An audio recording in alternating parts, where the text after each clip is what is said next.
Hello, guys, and welcome to another monthly meetup, CMB's monthly meetup hosted by me, Ali Malik.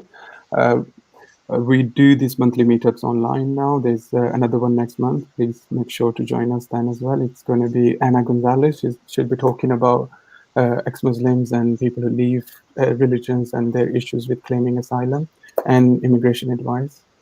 And today we have with us Rahila Gupta. Um, we are really lucky to have Rahila today because a couple of months ago we had Geeta Sahgal, so two big names back to back. Rahila is a freelance journalist and a writer. Her works have appeared in The Guardian, in New Humanist, and some other papers as well. And she's a writer. Her books, Enslaved, The New British Slavery, from Housebreakers to Jailbreakers, Southall Black Sisters, and others. Please have a look on them. I think they are available to buy on Amazon, and go for that.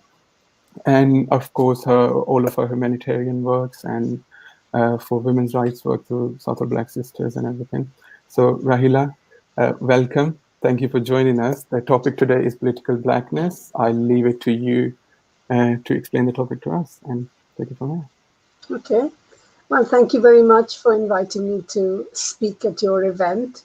I can't see who's logged on, so I feel like I'm talking to myself. There are some people watching. Okay, that's good. All right, so excuse my voice feels a little bit kind of crackly today, but anyway, so excuse me beforehand. So political blackness seems to be in the news again in a way that it hasn't been for some time. And I think particularly because of Black Lives Matter and post-George Floyd, there's been quite a lot of discussion around it. I went to, before lockdown, a Bristol Transformed event, which is like a Momentum organized event where they were talking about political blackness. So I spoke about it there. I've just written a 5,000-word article for New Internationalist on political blackness. I just spoke to a fashion designer, of all people, a guy called Osman Yusufzada, who is writing on political blackness for The Observer, which is going to be published, I think, next week. So spoke to him about that. So it seems to be everywhere. Plus, there was a debate that was organized by the School of Anti-Racism on political blackness. So I need to tell you a little bit about myself and my own personal journey to blackness. When I came to England in 1979, 75, I identified as an Indian. But then I gradually morphed into Asian in order to situate myself in the national discourse in this country. And then when I became more politicized and I joined the anti-racist movement, where political blackness was the label that you used to define yourself, I sort of embraced it, welcomed it as almost as a marker of my own politicization. And it's always been a contested term. It's never been a term that's been settled and accepted widely. I would say that it was probably more accepted in the 80s than it is today, but there's always been a history of contestation.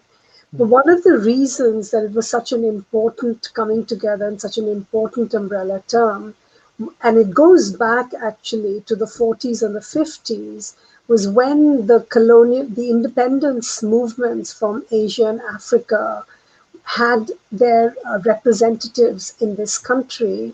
They were all fighting the same fight. They were fighting against Britain as a colonial power. They knew that their strength lay in unity and that they needed to come together under one umbrella.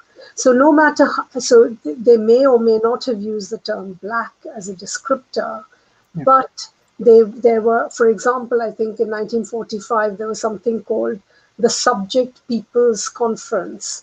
And the subject people included Asians, Africans, and Caribbeans, because they were all in the same fight. And so it went on.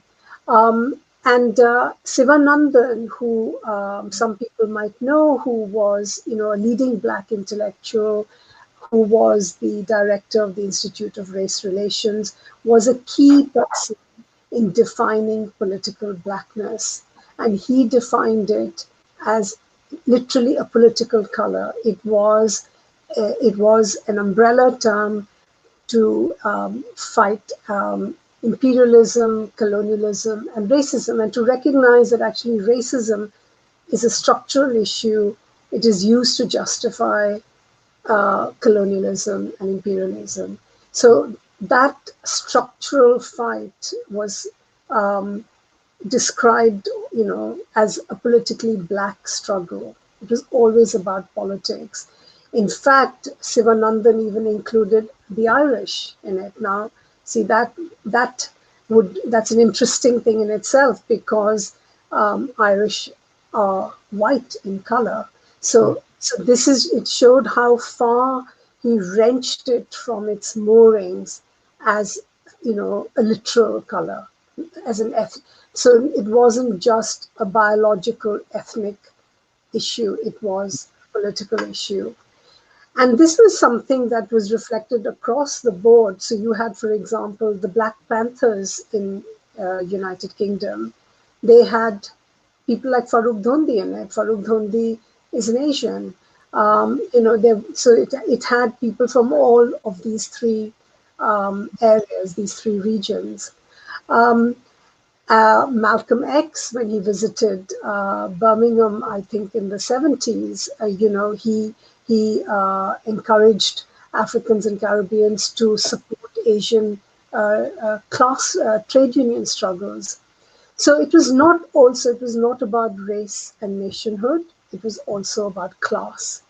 And I think some of that connection has been severed today. So if you hear people like Rennie Edo-Lodge, for example, who wrote the book Why I'm Not Talking to White People About Race, she says that she doesn't recognize the relevance of political blackness, and that she first came across that concept. She calls it trade union black. Yeah. But she doesn't take it that one step further, and to look at the class implications of that. And that was a hard-won struggle as well, because the trade unions were racist. The trade unions were not keen on the new migrant workers who came to this country and were taking the jobs of white people. And it was not until the Grunwick strike in the mid-70s that trade unions began to take on the idea of the fight for racial equality as being a fight for trade unions. And it was the first time when Grunwick happened that trade unions, representatives from all over Britain, trade union members came and supported that strike. So I think it's the severing of that connection with class that has led to some of the culture wars that we see today. And for me, I think, I don't know, I've been trying to think of a metaphor, which is the right metaphor. And I've been using the metaphor that it's like a rolling stone, but except, of course, the rolling stone idea is that it gathers no moss. But I want to say the opposite, that black has been a rolling stone that acquires meaning as it goes along.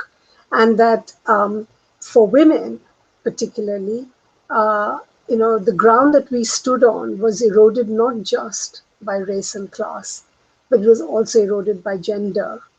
And we knew that the struggle for racial and sexual equality it was inextricably linked. Partly, so when Black women came together to organize, one of the earliest organizations was called OWAD. It was the Organization of Women, rather clunky name, of African, Asian, and Caribbean. Of women of African and Asian descent. Okay. So they didn't even mention the word Caribbean in it, and that could be controversial in itself. But basically, it was to in recognition of the fact that white feminism in the 70s and 80s was not very interested in issues of minority women. So when they organized their first conference in 78, they were shocked to find that 250 women turned up. So there was a real hunger for Asian, African, and Caribbean women to organize together politically. And it was from there, from the women who attended that conference, that they then went away to their areas and set up Black Sisters groups. So you had the Birmingham Black Sisters, Manchester, Liverpool Black Sisters, Peckham, Camden, all of these. There was a real eruption of Black Sisters organizations around the country, and of which only Southall Black Sisters remain standing today. And I'm a member of Southall Black Sisters, as I think you mentioned in the introduction. I joined in 1989, so I've been there for 30 years. SPS itself celebrated its 40th anniversary last year. And OVAD had tensions, they were very keen to organize collectively, but they felt that they were not quite able to bring African, Asian, and Caribbean women together. They felt that the issues were different now. For example, one of the earliest campaigns that Southall Black Sisters was involved in was the anti-virginity testing. I don't know if you know about this, but there was this horrific moment in our immigration history, which is anyway so draconian, when Asian women had to have were tested by immigration officers to see if they were virgins, to see if their claim that they were getting married, they were coming to Britain for the purposes of marriage, was a genuine one, because in their view, Asian culture meant that Asian brides had to be virgins. And if they were not virgins, then this was not a genuine marriage. It was an excuse. They were contracting the marriage only in order to come to Britain for citizenship. That was in my lifetime. It's such a horrific, brutal aspect of immigration law. So OVAD organized, but that was something that affected mainly Asian women, but actually OVAD also had African Caribbean women coming together. At that point, there was a sense that the issues that affected Asian women were different from the issues that affected African and Caribbean women. So education of Black boys particularly was an issue for Caribbean women, because there was a huge amount of exclusion. There was this concept of sin bins. Large numbers of young Black boys were, consecrated to the sort of sin bin, sent off there. And it was felt that immigration laws were a particular issue for Asian women, and therefore the fight was not the same. But actually, structural racism being what it is, the fight is the same, because if you think about it today, we have Windrush, which affects Caribbean people predominantly, and we have Bangladeshi boys who are doing very badly in the educational system. So you could argue that the issues have been reversed, and actually what it points to is that racism affects all of us. In different ways, it manifests itself differently, but really the struggle is for us to go forward together. The other thing, I think for women particularly, and for us at Southall Black Sisters, Black freed us from our religious and caste identities. It opened up a space for secular politics. And that was really important because, as we have seen, religion and culture, in fact, can be very oppressive for women. And when people insist upon or worry about the fact that Black leads to a form of erasure, cultural erasure, because within that we don't know what Asian culture is or African. For women, some aspects of our culture need to be just jettisoned in any case, because they have not been positive features that we want to hold on to. So in some ways, I would argue it's a failure of intersectional politics for people not to recognize how our identities, which fix us, the narrow identities that fix us, whether it is as Indians or as Muslims or Hindus or whatever, are actually detrimental to our position as women. And what happened post, so Southall Black Sisters was formed as in the aftermath of the uprising in 1979, when the National Front had its meeting at Southall Town Hall, and the community rose as one to fight that. So women who went on to form SBS stood sort of shoulder to shoulder with their male comrades to fight the criminalization of young Asian men who were picked up by the police during that uprising, and found that there was actually quite a lot of sexism from the men, and that if they had to fight domestic violence, etc., they had to go off and form, be autonomous groups. But that was a period of huge racial unrest. So you had 1979 Southall, you had 1981, you had Brixton, and you had Moss Side. And what happened after that was that the state decided to try and throw money at these groups to try and quell the unrest. And that really was the beginning of sort of state multiculturalism, which in some ways was, in many, I mean, at one level, it's a positive thing. It's like respect for the cultures of the minority people in your country. But actually, it has been quite detrimental, because it takes away attention from the structural racism that we face. And then for women, what it does is it defines multiculturalism in such a way that you get a homogeneous group identity, and the male leaders of that group speak on behalf of the whole group. So women, lesbians, and gays lose out because they don't have a voice, because they are not seen as part of that community. So multiculturalism has been quite detrimental, and it led what the rush for funding led to the splitting up of Black, first into Asian, African, Caribbean, then into Indian, Pakistani, West Indian, Ghanaian, whatever, and then into our religious identities, Hindu, Muslim, Sikh, etc., Christian, etc. So it's been really quite dangerous, and just to sort of highlight how I also understood that Black was a political color. That part of my own learning was when I joined the Asian Women Writers Collective, and because I was sort of newly enthusiastic about my Black identity, we had debates about changing the group from it being a workshop, first of all, to being a collective in order to express our non-hierarchical politics.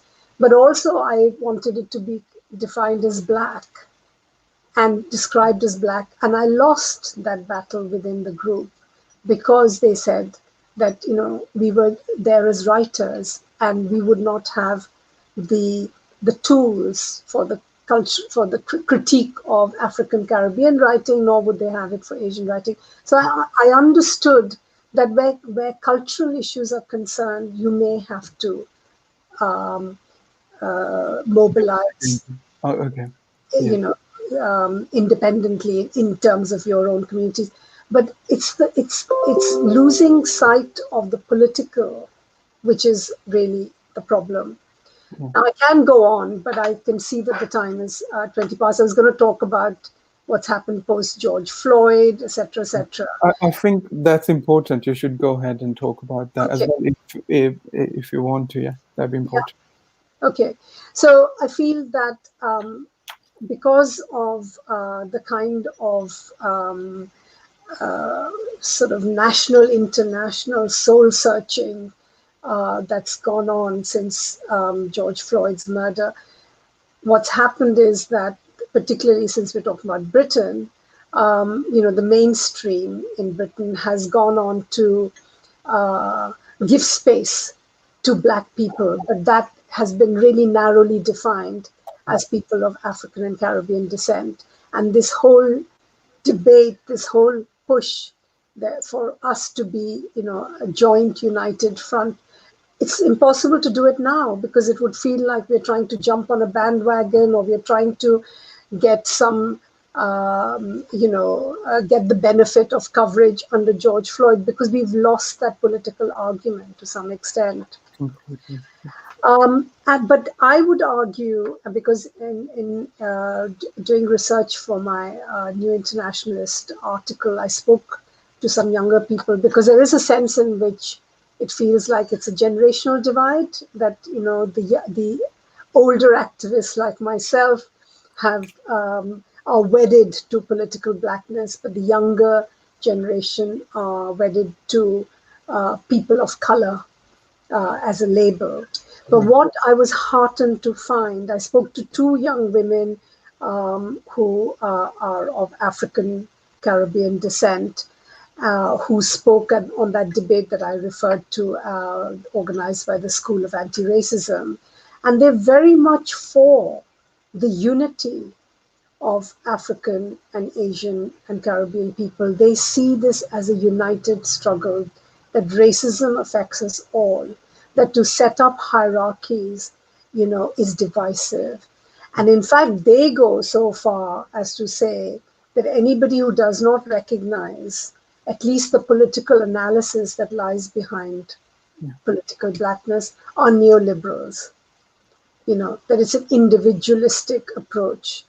And we are kind of seeing quite a lot of, there's a sort of therapeutic edge to the language now of hurt, of healing, of intergenerational trauma, which is very much about personal interrelationships, about apologizing, about respect, about white privilege. It's all individualizing the experience, and about the primacy of lived experience over political analysis. You can't challenge what a Black person says because they are the authentic representatives of their experience. But we know that there's a huge division between, and it's about whether you are politically on the same page. So as one of these young women I spoke to, Barbara Ntumi, who's Ghanaian, she said, my skin folk ain't my kinfolk. And she pointed to Sean Bailey, who's, African Caribbean descent, who's the candidate, the Tory mayor, candidate for the Tory candidate for mayor of London. She says, I don't share any of my politics with him. I don't really want to be involved with all that. So, and also what I've been finding, and there's been this whole kind of chaos. So Southall Black Sisters is under attack for the use of the term political black. London Black Women's Project is under attack. And they are being constructed as organizations that are taking away funding from authentically Black organizations. And this is what neoliberalism does to us, what the age of austerity has done to us. There is a sense of insecurity. How is the money going to be distributed? If all the needs of all the communities were met, there would be no competition for resources. And there's this pressure, this kind of policing of who can use the term Black or not, is something that has reached, also the Black Lives Matter. One of the guys, Joshua Veeraswamy, who's a leading member of Black Lives Matter, on Twitter has had to justify his Blackness, by saying, because he's from Mauritius and he is born of both parents of both African and Asian descent.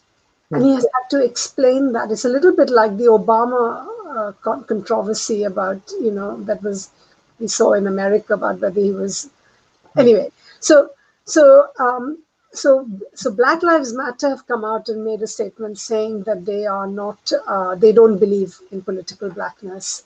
They believe in solidarity with other communities, but that they assure everybody that their membership is African Caribbean descent.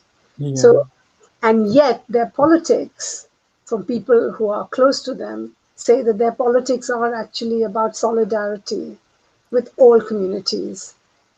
You know, they set up their billboard. I don't know if you remember that famous billboard, which had the words "I can't breathe" on it, Yeah. and it had like over 3,000 names. They were Asian names in it as well, because these were all communities that had been affected by state Yeah. racism. So just to go back to Sivanandan, he talks about how we were characterized: coolie, Asians; savage, Africans; slave, Caribbeans. What's the difference? In some ways, we've all been brutalized to varying degrees, and we have a common fight. So at one level, I would say, if people want to change the name that they use to describe themselves, fine. But I think we can't lose the political unity that political blackness signified.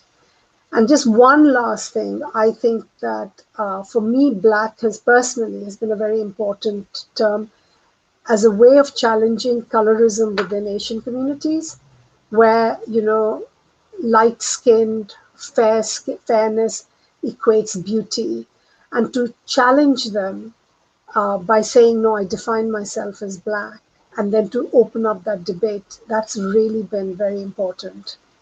So I think I'll stop there. Completely. Thank you so much, Rahila. This was so educational and such an interesting topic.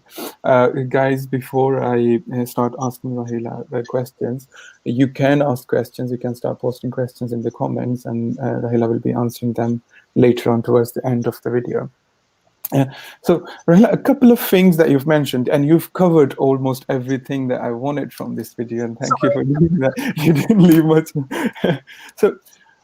So there has been, so this term political blackness has faded away until it made a comeback in the mainstream in 2017 when a university, to highlight, I forgot the name of the university, to highlight the importance of Black History Month, they used the picture of Zayn Malik, Pakistani. Yeah. And Sadiq Khan, and then Riz Ahmed a year later using the term black in a video about importance of voting and why ethnic minority, and he used the term black for all ethnic minority, and it made the comeback. And then again, the thing you mentioned, that yes, solidarity is important. The main criticism that comes from the modern anti-racism movement about for political blackness is to show solidarity. You don't have to create a shared identity, because that somehow erases the individual experiences, the experience people based on their difference in their ethnicity or skin tone or color. Their experiences are different, and we have to highlight all those experiences differently. And using an umbrella term for all that is counterproductive. That's their argument. How would you reply to that argument? Well, I mean, this is going back to the question of erasure, and it's going back to the question of hierarchy. Yeah. And I think that's always a dangerous argument, the danger of hierarchy of suffering or pain. I think it takes away the focus from those who do these things to us. So we could have an argument about, was slavery more detrimental than partition? And you could say, yes, it was, right? But hundreds of thousands of people suffered in both situations. So we need to look at who did this to us and why did they do this to us? Who were the perpetrators of these events and these situations? And any sort of fight between us takes away our energy and our focus from what should be our focus. And as I explained also, this thing about, people felt we had different, like in the 80s, Caribbean women felt education was a very big issue for them, and that Asian women felt immigration was a big issue for them. And now, as I said, it's all been reversed. So, because it's a continuum, because racism, does not really differentiate according to color, and keeping minorities at the bottom of the social structure is part of capitalism. That whole divide and rule, being sort of overrepresented amongst the working class communities, etc., etc. And the number of Asian and African and Caribbean people who died in hospital in the whole COVID situation. They were in the front line. Does it do us any favors to count the numbers who were African and Asian? We're in it together. Completely. You've mentioned a couple of things. Well, I think three things that why the term political blackness is contested out there in today's world.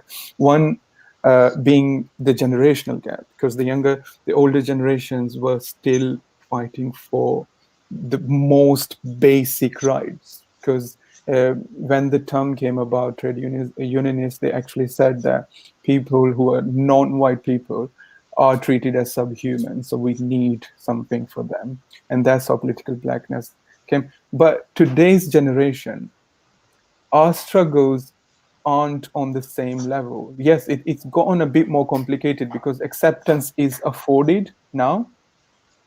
Then comes the more complicated issues.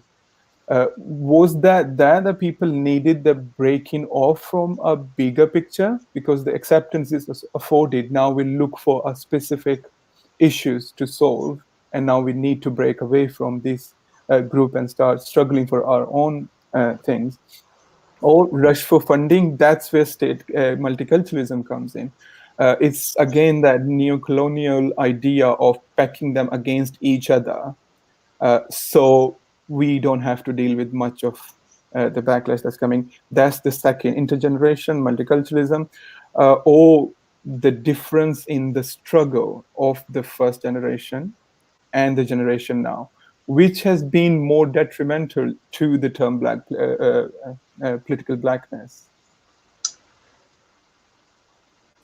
I mean, obviously, there isn't today the same sense of being colonial subjects, because time has passed.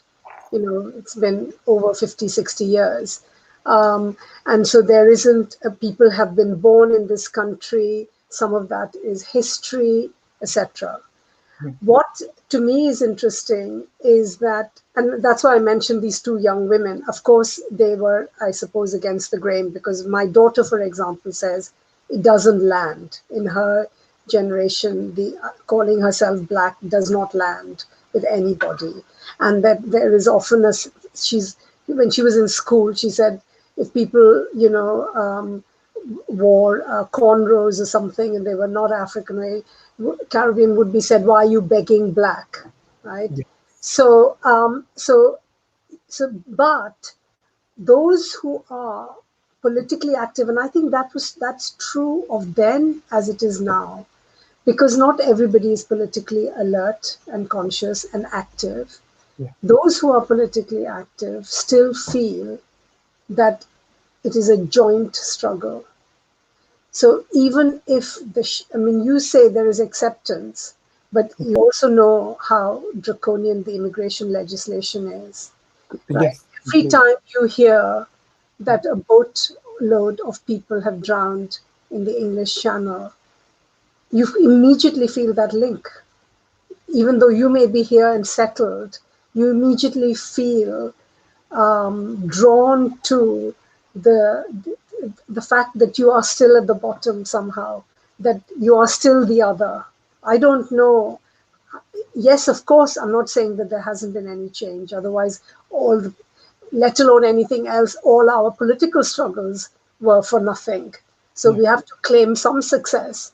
But I mean, but I have to say that where immigration is concerned, all the liberalization that we've received from the British state, was fought for from the British state, has actually, in some ways, gone backwards, and it's got worse and worse and worse. So, so I question the notion of acceptance. It is better. People are getting, but like at the moment, I'm doing jury service, and everybody inside the courtroom practically, who's is white, in the judge, the barristers, the lawyers, etc. Everybody who opens the door to me and squirts hand sanitizer on my hand is black, whether they're Asian or they're African or they're Caribbean. So this continues. These class divisions continue. So I don't know. I think intergenerational issue is about the use of the term, but I think those who are politically active still feel that solidarity is the way forward. And to me, that's what I hold on to. I mean, I do think that the reason why I laid out some of the history of political blackness is to say it's a very rich history. And we will jettison all of that history when we jettison the term black. And people aren't even happy with people of color, because they feel they're being erased in that. Now there's a movement to call themselves BIPOC, which comes from America. I don't know if that's the right way to pronounce it, but BIPOC, which is Black Indigenous People of Color. Now, indigenous makes no sense in Britain. It doesn't. Because in fact, the people who claim the label indigenous are the EDL types, the white racists call themselves indigenous. So in order to still find that you have a space for yourself, they're increasing the number of letters from POC to BIPOC, and it's actually shows that the same impulses towards division are there. So I think it's more a statement of where you stand politically. It's not about language at the end of the day so much, but about your political positioning. Yes, completely. Thank you. And so the dominant view out there, people who are politically savvy or politically literate, and they are part of the struggle. They mostly are aware of align themselves with critical race theory or intersectionality.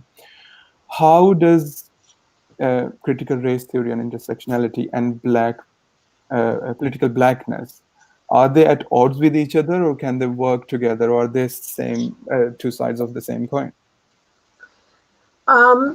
Okay, I don't know much about critical race theory, so explain that to me, and then I'll tell you whether. Okay, so critical race theory is basically saying that people's experiences are shaped by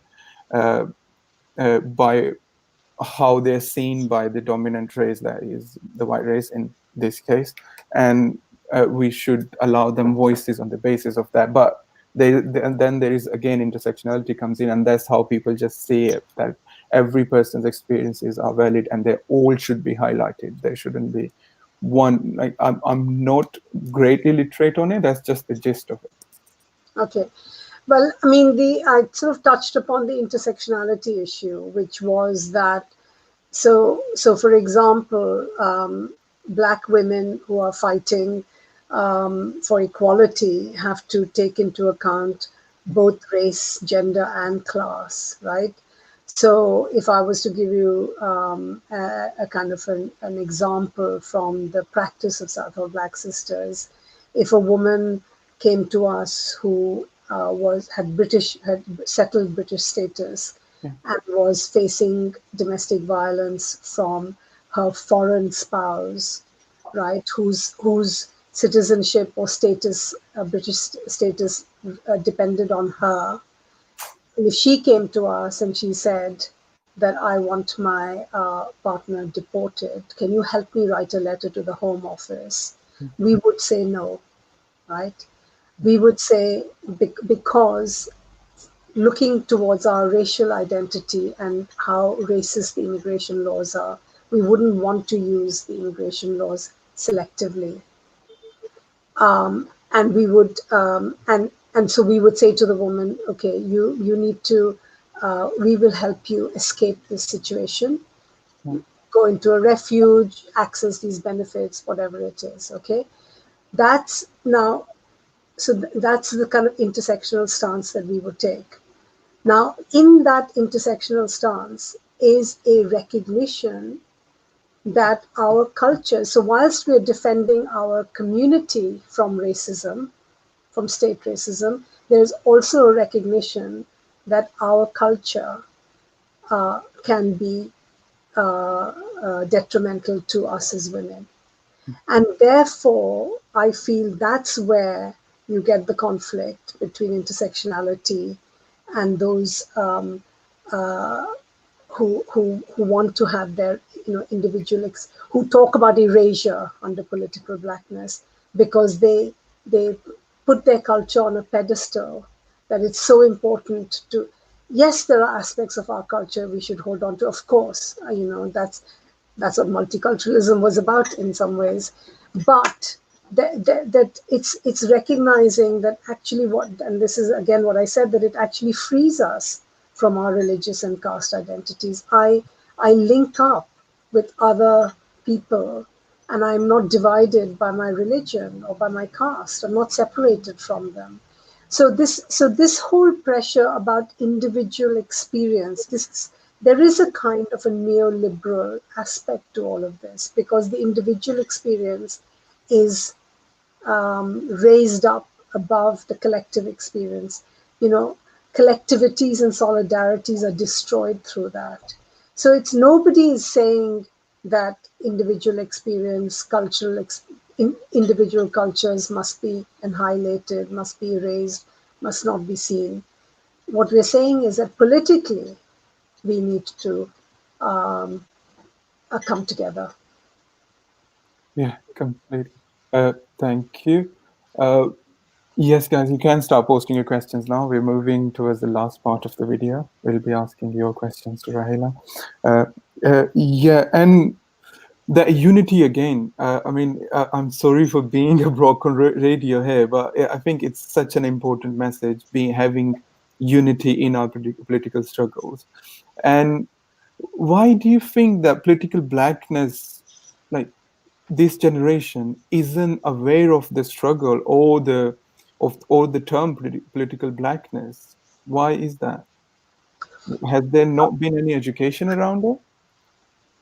Well, that's what people like Rennie Edo-Lodge say. That they say that they don't really know their histories.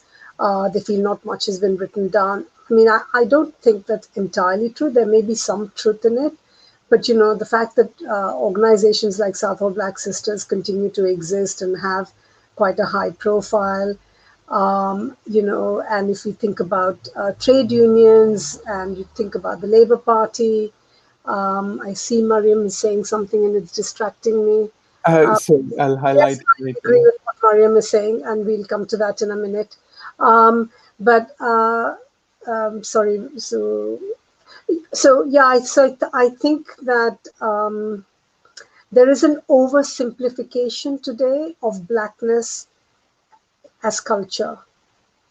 And that is entirely subordinated to the question of politics. So I think that is the problem, and that is what it's not about culture only. It is partly about culture, but political black was a much broader identity, and it was a political identity.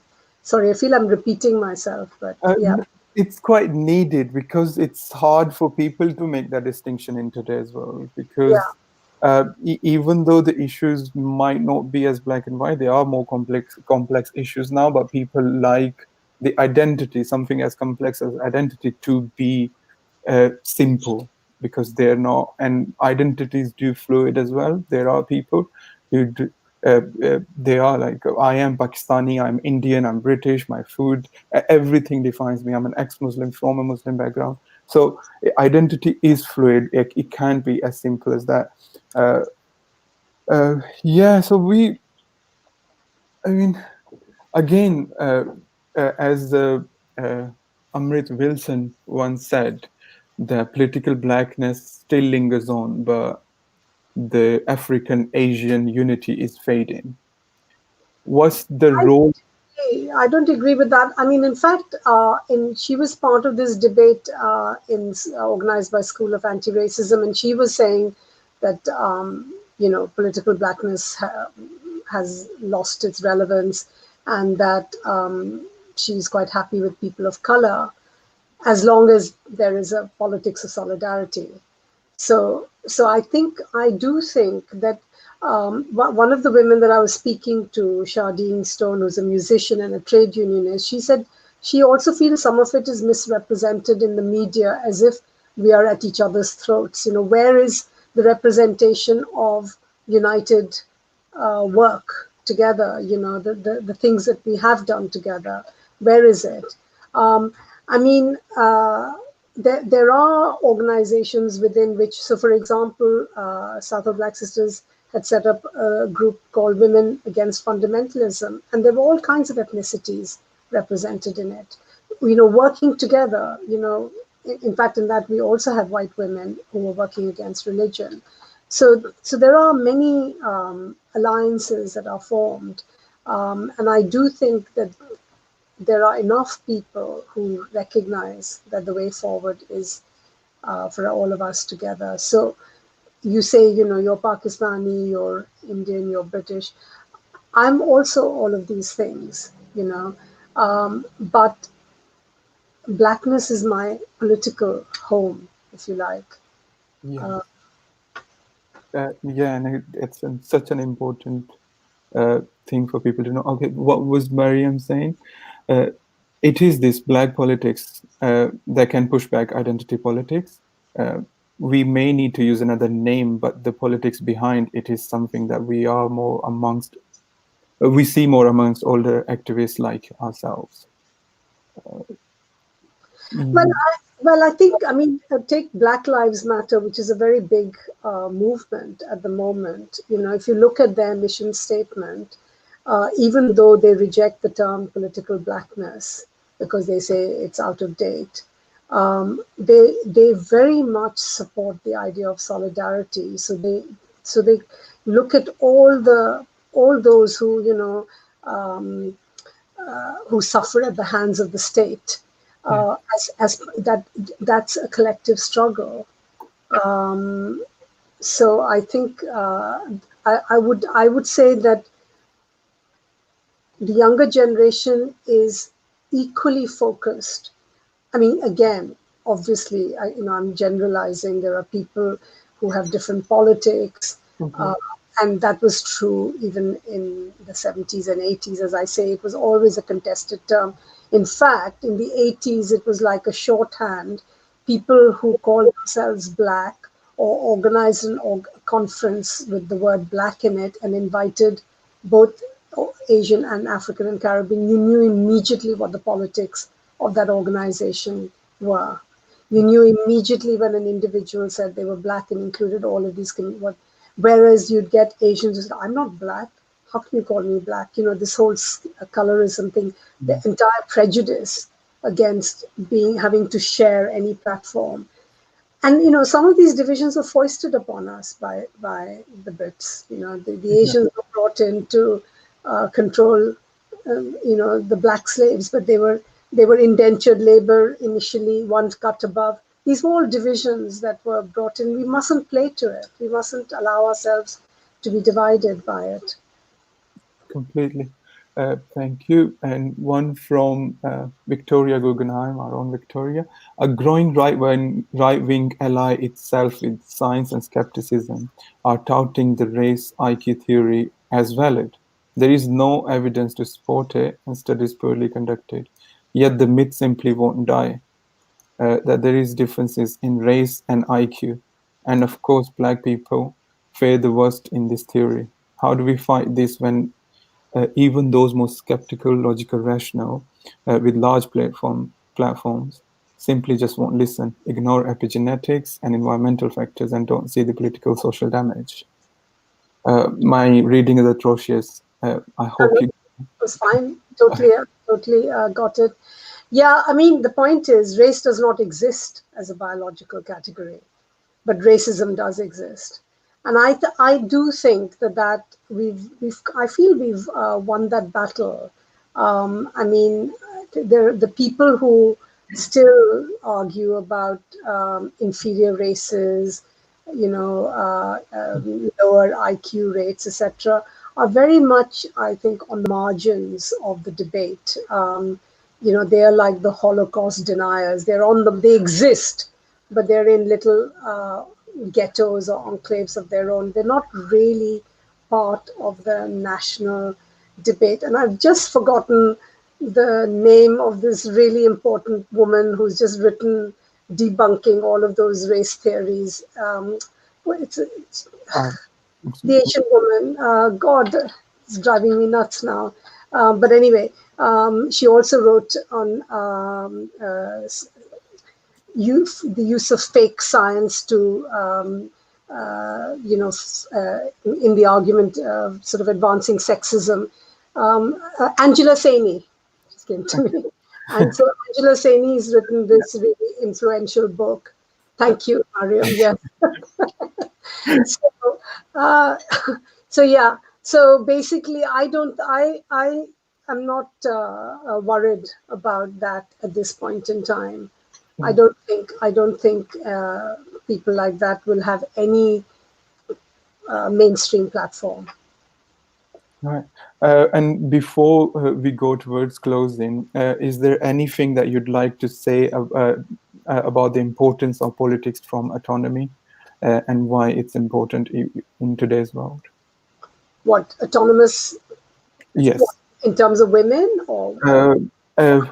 Any struggle one that wants to highlight, be it race, gender, sexuality?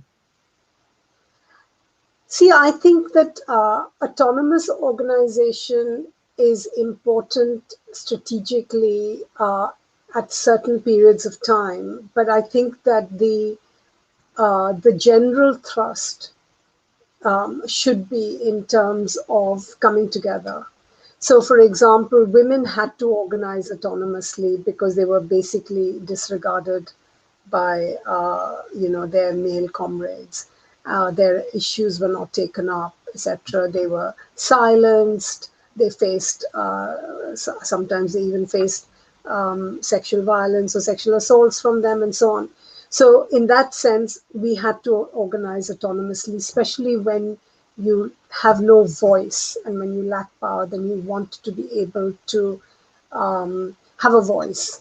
And sometimes you can only do that if you're organizing autonomously. But I always feel that the thrust has to be, the end point has to be that we come together and fight together on all sorts of issues, whether it's race or gender or whatever. Yeah, completely. We're stronger together. I think there's one last question. So you said using political blackness has been lost. So how to change that, and what is the way forward? Well, I mean, people like me can bang on about the importance of political blackness. And at the end of the day, something has to light up the imagination of the young people who are politically active today, and they have to use terms that make sense to them. I'm explaining why blackness was important to me. It may be historically situated, but I still think that something like people of color does not address the issue of colorism in the way that black does. Yeah. So, that's really important. And also, just to say about people of color, I mean, of course, terms can be reclaimed, but I only recently learned when I was listening, I think, to Ash Sarkar, that people of color actually has quite a negative history because it was introduced by French colonialists to differentiate the Algerians from their enslaved Africans. So they introduced, it was a bureaucratic legal term people of color to describe the Algerians. As I say, of course, terms can be reclaimed, and maybe they can reclaim this. And maybe I'm situated in my own period, but I do feel that there is a kind of fuzziness. It has that sort of habitat Benetton. Benetton had that United Colors of Benetton ads in the 90s. It's got that kind of fuzzy, soft-edged feel to it, whereas blackness is more hard and militant and activist in the way it comes across. Right. And also the terms like people of color, it doesn't have the same political struggle or political meaning behind it. And political blackness has all that weight behind it. And when you use that, there is a lot more weight into that. Right. Before we go towards closing, Mariam has a message for you. She loves you. Thank you, I love Mariam. you too, Mariam. Thank you. And a comment from Jismina who in Club Maut hai wo zindagi. If there's no revolution in your life's death. Right? Hello, I'm a recent ex-Muslim. I literally abandoned Islam a few months ago. I wanted to attend this event physically, but then it was made online. I think I really wish I can share my experience. Hi, I'm not going to say your name again. Hello, thank you for joining us. Yeah, we'll have our physical events as well, events in person as well in London, and I hope you can join us. But because of coronavirus, we can't have any socials or any meetups in face-to-face just now, because now the lockdown's even stricter now. But we will be having those in future once we've dealt with all this coronavirus and everything. But thank you for joining us. Thank you so much, Rahila. Thank you. It was extremely learning experience for me and for everybody who's watched it. And thanks a lot for your talk. It was brilliant. Well, thank you for inviting me. I hope we have a few more people who are prepared to proudly go forward under the umbrella of political blackness. Yeah, hopefully. Thank you. Thank you guys for watching. Before we sign off, our next online meetup is with Ana Gonzalez. She's a lawyer who helps people with immigration matters, and she's going to be talking about asylum issues and asylum process, and how can, on what basis the protected characteristics people can claim their asylums on, and she'd also be taking on questions. And our support groups, we have our peer-to-peer support groups. You can send an email at hello@exmuslim.org.uk. To be a part of that, you'll have to send an email beforehand to reserve your place in that. And that's it for now from us. Thank you. Thank you. Bye-bye. Bye-bye.